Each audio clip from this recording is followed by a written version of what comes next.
Hello, everyone. Thank you for checking out this special episode of Really Dicey. This is Manny. I'm here with Jim Johnson, project manager of Star Trek Adventures for Modiphius Entertainment. And today we're going to talk about Star Trek Adventures Second Edition Starter Set. Yeah. First things first, this cover is gorgeous. But tell me, how did the idea for the cover come to be? What made you decide to go this route?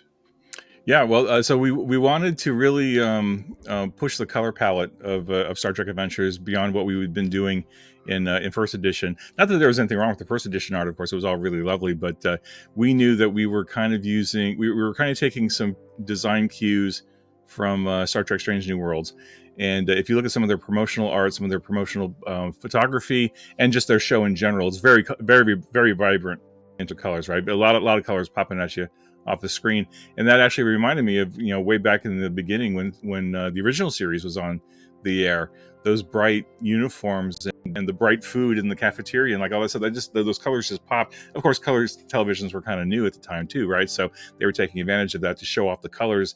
And it really reminded you that Star Trek is one of the few science fiction franchises that's very bright and colorful, right? As opposed to like dark and gray and dismal and like very angsty in your face kind of thing, right? And Star Trek is much more upbeat, hopeful, colorful.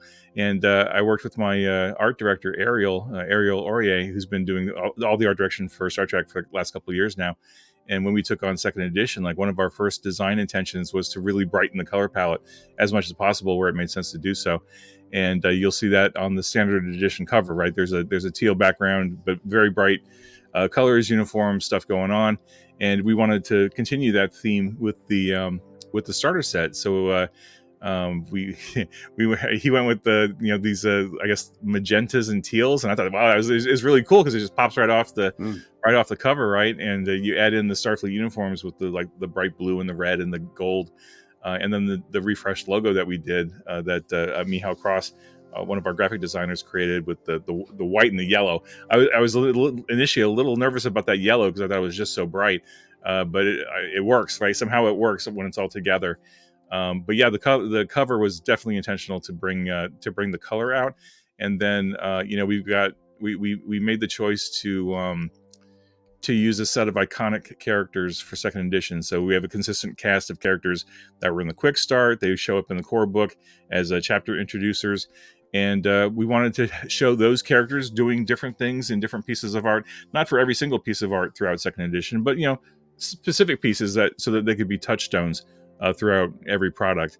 And so you'll see, there's four of our main characters on the cover here. You got Dr. Viral and Ensign Tenon and Lieutenant Kamal and Lieutenant Hernandez doing their thing, doing an away mission that is loosely tied to one of the missions that's in the campaign booklet that comes with the starter set.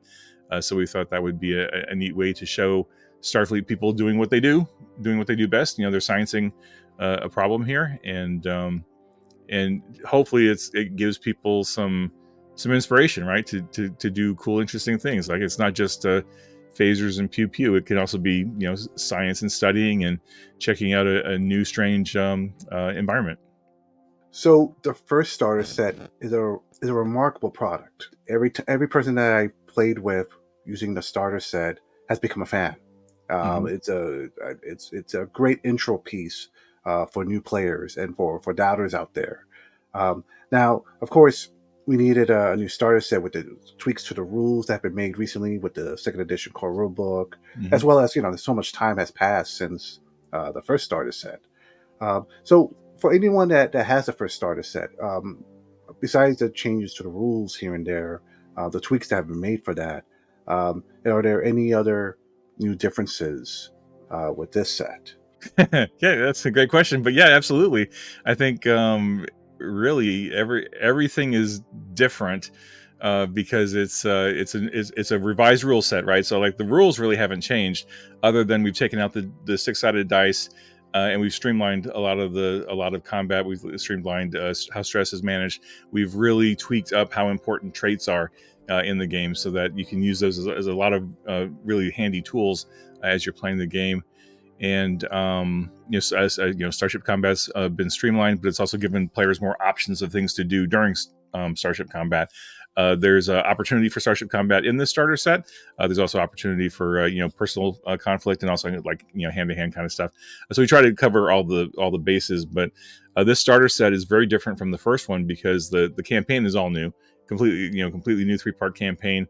The dice are different. The tokens, I guess, are mostly the same. Like I didn't want to mess with the momentum and threat tokens because they're so iconic for the purposes of our game. I did add determination tokens for the first time to the game, so there are determination tokens now, and just as kind of a fun little. Oh yeah, there it is. Yeah, that's and Stephanie Toro, one of our designers, designed all those tokens and did a great job on that. So that's a determination that they're all double sided. And the fun thing with the threat tokens is I was trying to pack just as much into one sheet as I could. So it worked out the way the sheet, it's an 8.5 by 11 sheet of tokens, and just the way the math worked out, I could fit 36 threat tokens on it. And I was like, well, that's convenient because 36 divided by 6 is 6. is 6. So because we present 6 cultures / factions, whatever you want to call them, in the new core book, I thought, oh, this is a great opportunity for us to provide momentum tokens for not just the Federation, but for several other species. So if you get the token sheet out from the starter set, you'll see that there are threat tokens on one side. Then if you flip them over, they're momentum, and you get 6 Federation momentum tokens, 6 Klingon, 6 Romulans, 6 Ferengi, 6 Orion, and 6 Cardassian. So because one of the things we really wanted to focus on in second edition is that you didn't have to just play Starfleet. I think the first edition core book was really slanted toward playing Starfleet characters. Of course, nothing wrong with that. That was the design intention for first edition, where we really focused it on the year 2371. A lot of stuff happening in the Federation. We went with the assumption that the vast majority of groups would be playing Starfleet, which has held true, I think, over the last 8 years. But there are a lot of groups out there that wanted to play non-Starfleet, and that's totally cool. But we wanted to be intentional about giving those groups more options in second edition, right? That's why there's so many species options in the core book now, beyond what we saw in the first one. And this was a chance for me to add some tokens to say, you know what, maybe you are playing a Cardassian game. Here's your Cardassian momentum tokens. You don't have to be constrained to use the Federation ones, right? You can have a little bit of swag for your culture. Same thing with Romulans, etc. One thing I really want to talk about is the campaign booklet. You mentioned everything is new. Being that you get to do this again, to create a new set of adventures for new players, tell us about the thought process behind creating this. Mm-hmm. Yeah, absolutely. So the campaign booklet is a 60-page booklet. It contains 3 full-length adventures, which are linked together in a mini campaign. And then just as per our custom in the last few years with Star Trek, we wanted to add more mission briefs as well, which, like you said, are 1-page adventure outlines, basically, which provides a high-level synopsis of an episode with some major beats and some minor beats and some key NPCs, and those are intended for a game master to use to add more story to their campaign. And so, and the 3 mission briefs that are contained in this campaign booklet are thematically linked to the main campaign itself. So, playing through this whole booklet could probably take your group anywhere from 10 to 20 hours, depending on how invested they are in the characters and what they want to do. And that was entirely intentional because we wanted to provide a lot of value for the box set, right? I mean, it's we're in a capitalistic world. We intentionally designed this to be a loss leader, right? We want people to buy the starter set, get excited about it, play it for a while, and then quote unquote graduate to the core book if they want to continue the game, maybe by creating their own characters or by getting more tools available to carry on and have fun. But even then, if it doesn't serve that purpose, right? If you end up playing the starter set and enjoy it, and you say, you know what, that's enough Star Trek, we're going to go play some other game now. Totally cool. But at least we were able to give you a full experience, in one box. You got character sheets, you got the starship sheet, you got a campaign booklet, you got the rules booklet, you got dice, you've got everything you need to play the game, other than your imagination and a group of friends, right? We couldn't pack it full of group of friends, unfortunately. There's only so much we could do. But hopefully you can find friends locally or virtually. I know there's lots of people out there who want to play the game, and a few people who want to run it, but mostly people who want to play it. So hopefully we'll create some new game masters out of it, because we really intended the design of not just the rules booklet but also the campaign itself to really teach you the game as you go. So that was part of the design intentions as well. But in answer to your question, I wanted a full blown 3-part campaign right from the get go, along with some supplemental mission briefs. Partly because we had the page count to make use of them, and I think it's been really important to provide those mission briefs because it just gives game masters that many more tools to use to continue the story. And if they're busy and they can't or don't have the time to come up with more stuff on their own, then here's some ready-made stuff that you can drop right into the campaign seamlessly and charge on with your group. And I love the art contained within this is amazing. Oh yeah, that's from the second part of the campaign, and that involves of course, in good Star Trek fashion, it involves a strange new life form that introduces itself to the crew, and then shenanigans ensue. So yeah, that was, I really enjoyed seeing how that piece of art came together. And if you want a little fun backstory, as project manager, I've been working with a lot of writers over the years on Star Trek Adventures, to get them into the game, get them involved in the game. And a couple of them have, like Al Spader and Michael Dismuke, and Merrick Moyer. Those are the 3 writers that wrote the campaign. Merrick wrote the first part, Al wrote the second part, and Michael wrote the third part. And the 4 of us all collaborated together pretty tightly on developing the storyline. And then the 3 of them went off and wrote their individual parts. But they've been, Michael and Al especially, have been working with me a lot over the last few years now. And, Michael was the lead writer on the Captain's Log solo RPG. And Al was the lead writer on the Federation Klingon War tactical campaign book. And, working through them with those experiences, they've been eager to take on more interesting assignments and they wanted to be more involved in some of the sausage making that goes into developing a product, right? And I thought, we're working on this campaign booklet, and the 3 of you are the primary writers for each of these 3, or you're not the primary writers, but you are the 3 writers for the 3 parts of this campaign. I wanted to give them the opportunity to do a little bit more sausage making.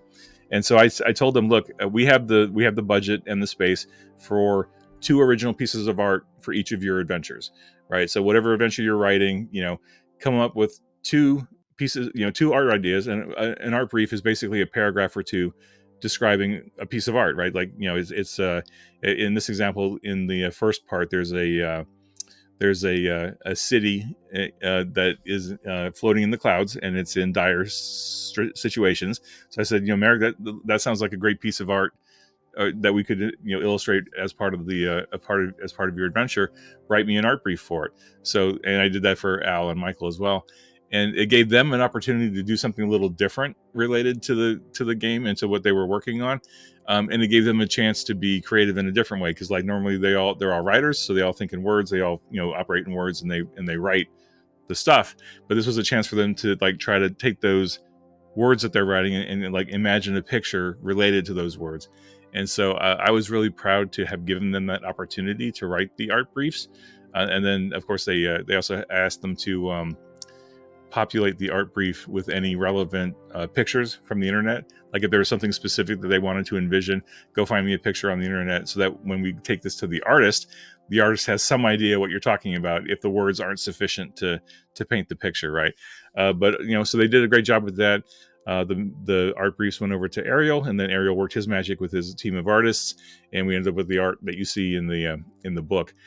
So I'm really proud of Merrick and Al and Michael for having worked with me on those art briefs, and then with Ariel developing the final product too. So I'm grateful that you saw the art and that you like it. That's kudos to Ariel more than anybody else. Ariel and his team of artists, because I kind of challenged him to up the art game in second edition. Not that not that anything was wrong with first edition by any stretch of the imagination, but I saw an opportunity that we could really go to the next level with a lot of it, and I think he's brought it home quite nicely. So hopefully, anyway, that's my opinion. But it sounds like you were pleased with it. But I just wanted to share that anecdote that for the freelancers out there, if you're a freelance writer or something, don't be afraid to ask your project manager or your producer or whatever their title is for opportunities to do different things, because you might get a chance to do something cool and different, and you can put that on your resume, or you can just say, hey, this was a cool thing to do. And because I know Michael has written a couple of art briefs for a couple other products, and he took the took a screenshot of the artwork and had it framed, had it blown up professionally, and it framed. This is just for his personal private use, right? But he loved that artwork so much, and he knows that there's a personal story in it because he got to write the art brief and then carry it forward. And I totally get that, because one of the first assignments I did for Star Trek Adventures 8 years ago was writing some of the art briefs for the command source book, right? The command division source book. That was the first major book I worked on for the line, as a kind of a manager type of thing. And the very first, I'll never forget it, right? Sam Webb was the line manager at the time, and she gave me the opportunity to write a couple art briefs. And the very first art brief I wrote was of the Maori captain getting ready to take command of his first ship. So he was looking through a viewport very excitedly at his Nebula class ship, and it was like, oh, I made that, right? I wrote that art brief, and that's how that thing came into being. So it's a very special way to be connected to the stuff you're working on in a different way than just writing something. So I was grateful to give them that opportunity.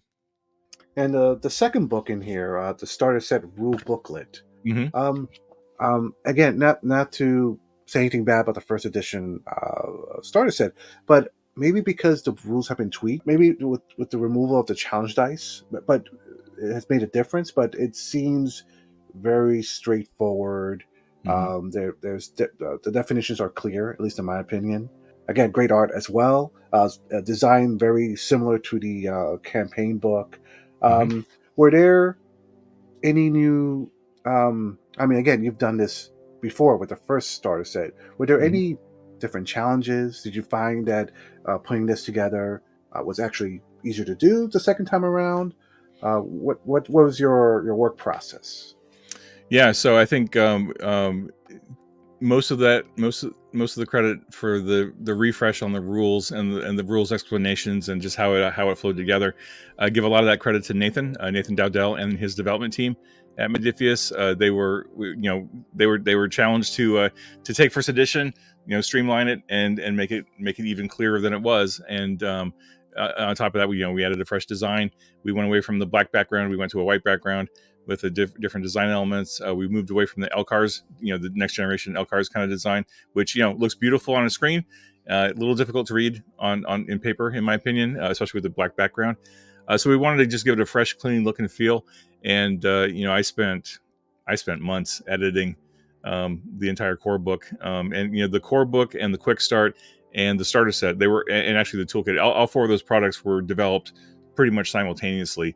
And in fact, if you were to take some time and take the rules booklet that's in the starter set and compare it to the quick start, you would see some very strong similar. I mean, they're almost identical in a lot of cases, because they were being developed at the same time. Partly as a time saver, I was like, well, we've already got the quick start done. That's your rules booklet, except we need to make a few tweaks because there's about 14 or 15 pages in the quick start that are devoted to the short adventure that's in the quick start, and the 7 characters and the starship, right? So once we took all that out of the rules booklet, it was like, okay, what do we do with those pages? Do we just make it a shorter booklet, or do we expand it somehow? And it just worked out that as we were developing the campaign for the starter set, we knew we wanted to have an opportunity for some starship combat in the starter set. Whereas in the quick start adventure, there really isn't any. We chose to avoid starship combat in the quick start, mostly because we just wanted people to get a taste of the game and get excited about it and get into it. So the pages that we cut from the quick start that weren't needed for the starter set, because we were providing those character sheets separately, right? Those are the components that I forgot to mention earlier. The components in the starter set include 7 character sheets, a starship sheet, and several reference cards. And so taking those pages out of the booklet meant we could fill the booklet with starship combat stuff, which had already been developed and laid out for the core rule book, right? So it's simply a matter of pulling pages in from the core book and doing some tweaks and language tweaks and cleaning it up a little bit so that we weren't accidentally cutting and pasting something in that was a reference to something in the core book. Because what I didn't want to have happen is I didn't want somebody to buy the starter set but have to go buy the core book in order to understand it, right? I wanted to make sure that the starter set was completely self-contained, so that they didn't have to go reference something else from another product.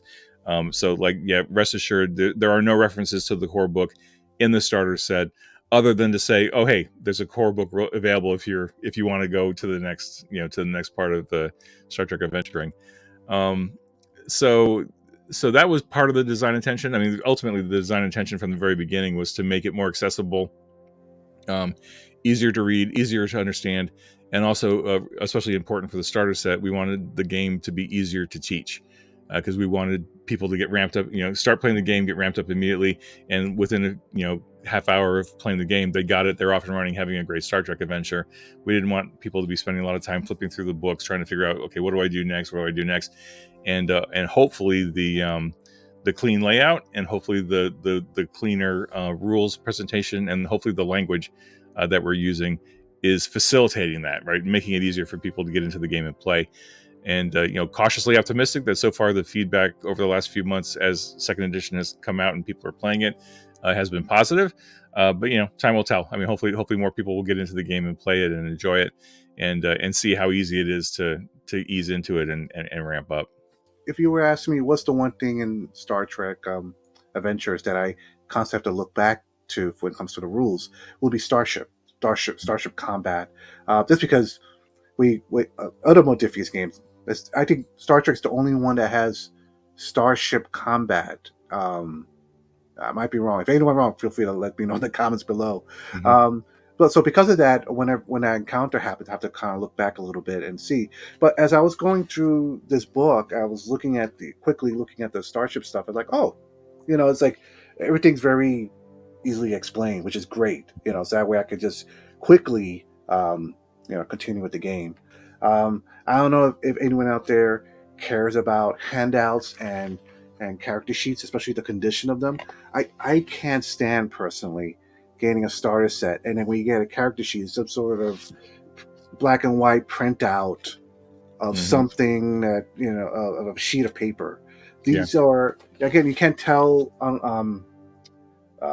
You can't tell online, but these are thick enough that they don't bend or break easily, which is great because these would be great to hand out during conventions.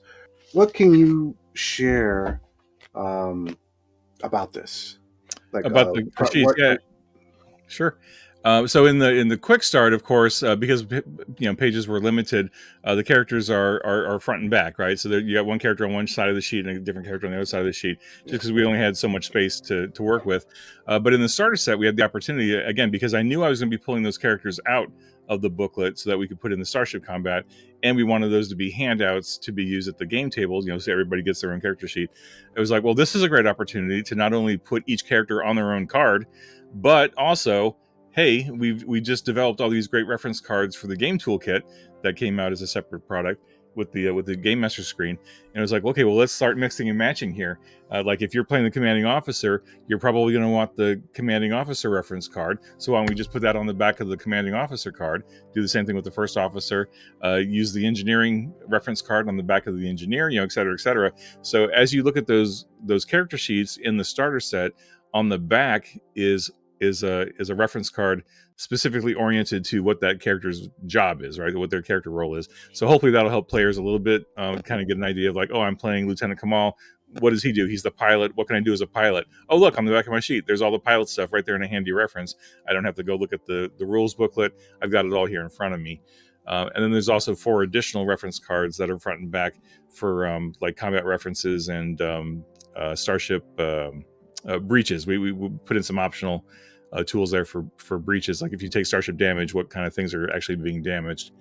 So again, I was really trying to be thoughtful about making this stuff not just cool to look at, but also useful right at the table. Because I got plenty of starter sets from other games. Sometimes they fill it with tchotchkes that are like, this is nice, but it doesn't really do anything for my game, right? This is just nice to have, but I'd rather have something I can actually use or that my players can use, at the table in the moment. And I think we could have gone even further with some of this stuff, but because it was a starter set, we were trying to keep the price low. We were trying to be conscious of, we could have put too much stuff in it, but we wanted to scale it back as much as we could and still make it a worthwhile product. So, maybe someday we'll do an even fancier box set, but for the purposes of this one, I had to do what I could with it. And so hopefully those reference cards will be useful. They're not laminated, but they're on a thick, glossy cardstock. and I'll take them to my local print shop and have them laminate them. But I'll tell you, about a month ago, I was just talking to some other people about game products, and when I learned, because I didn't know this until just recently, if I had known that there was actually dry erase material that you can print on, I would have tried to make these dry erase character sheets so that you could use them over and over again by marking the box and then wiping it off. So I get missed opportunity there, but if you laminate them, then that takes care of your problem for you. Laminate them and then use a dry erase marker or something to mark off the stress or mark off the shield points or whatever. So hopefully they're useful for folks. And last but not least, we got dice. Yeah. So now that this is done, and this will be out mid-January 2025, looking at this now, is there anything you're most proud of? Is there anything like, now that you've done this a second time, like what stands out to you? I'm trying to remember back to the first edition, because I know that the starter set for first edition came out well after the core book had already been out, right? I think that was a product that took a couple more years for us to figure out and develop and make. I think what I really, and I was not the project manager for the line at the time. I was working on a lot of stuff, but I was not the project manager at the time. But I remember there being a lot of work involved in, like, okay, what do we put in it? Do we put reference cards? Do we do character sheets? Do we do a booklet? What is it going to be? And for this one, I think it went really smoothly because we were developing the quick start and the core book and the toolkit and the starter set all at the same time, right? So as a project manager, I had these 4 different projects happening pretty much concurrently, which was a huge challenge in and of itself because it's 4 massive projects for a second edition relaunch or a second edition launch. But in a lot of ways, it was also really helpful to do that because we could cross-pollinate stuff back and forth, right? So if we created a thing for the core book, we could immediately flow that into all the other products that needed it. And I think you see that in the starter set, especially the reference cards, where we were developing those flow charts, right? The flow charts, like, here's how to do starship combat, step 1, 2, 3. Here's how to do starship damage, step 1, 2, 3. Here's how to do personal combat. And by developing those flow charts, that if you go back to look at the quick start, we knew we had to get the quick start out first, so we didn't have time to get all those flowcharts done in time for the quick start, but we were already developing them for the core book, and then because they were done for the core book, we were able to get them into the starter set, right? But just being able to work on all 4 projects at the same time really provided a lot of opportunity to keep things moving and keep things streamlined. I mean, again, like, we were able to reuse the character sheets by and large. We were able to reuse the reference cards by and large. And I think one of the things that was really helpful, just looking back, is the quick start was the first thing that came out, and that came out in April. I think we released that in April in digital, and in April we were still laying out. We were still in the final throes of laying out the core book and the toolkit, and then we knew we would be doing this. We would be doing the starter set. Like, as soon as we put the core book to bed, we'd be focusing on the starter set. But the great thing is, because we released that quick start early enough, or early enough in the year, we were getting really great fan feedback from fans about, I mean, whether it was a couple typos here and there, or if they needed some rules clarifications, like maybe there's some stuff that we presented in the quick start that they didn't quite understand or didn't quite make sense, or they were stumbling over some of the language. That gave us, me and Nathan, an opportunity to go back and scrub the quick start, make some refinements to that, and then republish it as a digital file.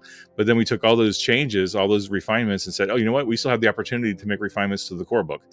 So we were able to actually make some final adjustments to the core book on the fly as we were getting feedback from the quick start. And then all that flowed right into the starter set as well. So the starter set really was able to take advantage of all the work we had done on the quick start and the core book, making those final tweaks before we went to print, so that the starter set, really clean rules presentation, really clean campaign booklet, and that's all because of the fan feedback that we got from the quick start coming out. So, fans, I always try to thank you every time I talk to you, but thank you again for being so actively engaged in the game and being willing to, provide your feedback through our errata form online. It really helped make the game better, and it helped make the starter set better. I mean, this is a really clean presentation so far.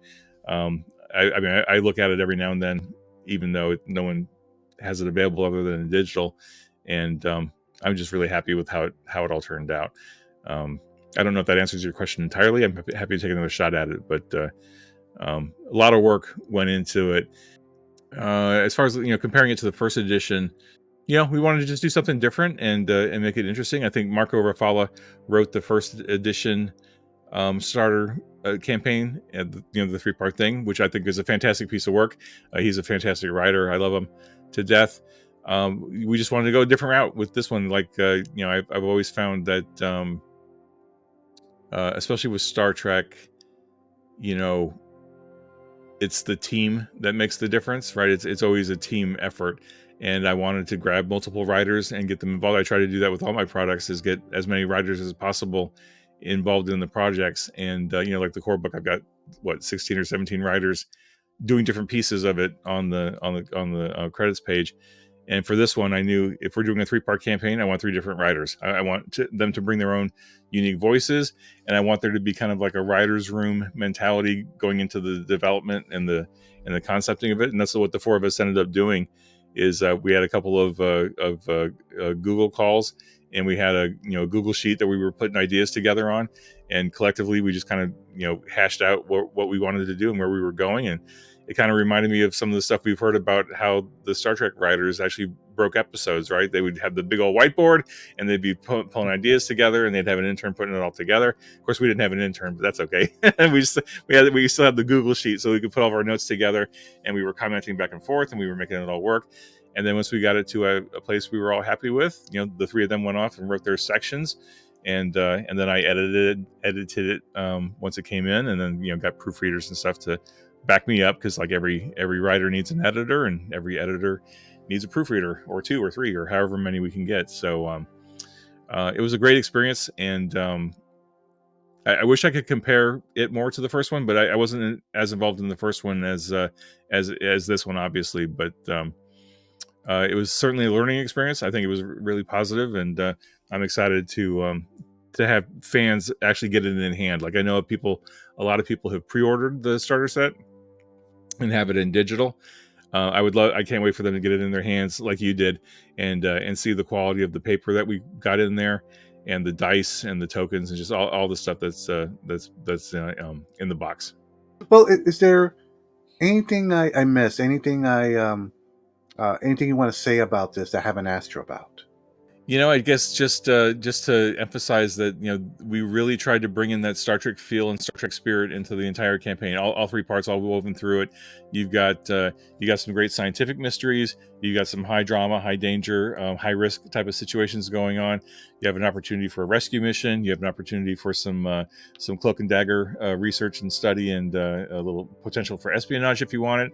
There's potential for hand-to-hand combat. There's potential for some phaser pew pew action going on. There's an opportunity for starship combat. We did not write it so that you have to do combat. You can think your way through this entire thing if you wanted to, and I think that's good. Star Trek too is like most problems aren't. You don't always have just one choice, like, oh, we have to solve this with phasers, or we have to solve this with diplomacy. There's always ways to go at it a bunch of different ways. There's a great science fiction thing in the middle of it. I think Star Trek's really great at, or usually really great at bringing in some interesting science fiction stories, and some concepts and some questions. And I think we even were able to throw in a little social commentary, which Star Trek's always been good at. I mean, science fiction is great at that, because you can take real world problems and you give it to an alien, and all of a sudden it's not quite such a scary problem anymore. You can approach it from outside as opposed to being in the middle of it. So hopefully folks will see that it's a truly Star Trek story at its core, and gives you opportunity to do all kinds of cool Star Trek-y stuff, and hopefully folks have fun with it. I don't think you missed anything at all, Manny. You're usually really good about this, and I think you've been comprehensive, so I appreciate all the questions that you've asked.